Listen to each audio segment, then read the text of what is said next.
Assalamualaikum. Suka cerita legenda horor dan misteri dari Nusantara? Jangan lewatkan kisah-kisah menyeramkan yang tersembunyi di balik hutan, gunung, dan desa-desa terpencil. Subscribe sekarang dan jadilah yang pertama mendengar cerita legenda mistis setiap harinya. Setiap kisah akan membuat bulu kudukmu berdiri dan mungkin membuatmu berpikir dua kali sebelum keluar malam. Klik tombol subscribe dan aktifkan loncengnya, karena arwah penasaran tak menunggu lama. Legenda hutan lembah sunyi. Di sebuah desa terpencil di lereng Gunung Salak, terdapat hutan lebat yang oleh warga setempat disebut sebagai lembah sunyi. Tidak ada yang berani masuk ke sana.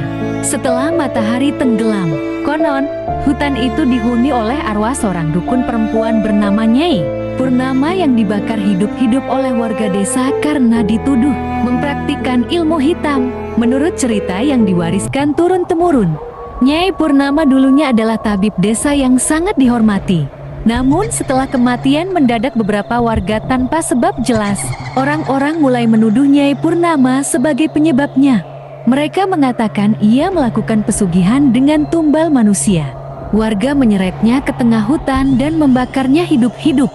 Akhirnya, pada malam bulan mati, namun sebelum api menghabiskan tubuhnya, Nyai Purnama bersumpah akan kembali menuntut balas. Siapapun yang menginjakan kaki ke hutan ini saat malam, akan menjadi bagian dari hutan selamanya.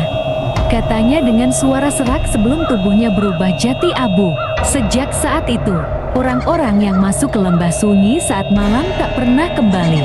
Beberapa warga yang mencoba mencari mereka hanya menemukan jejak kaki yang berhenti di tengah jalan dan suara bisikan perempuan memanggil dari balik pepohonan, "Mendekatlah, aku tunggu."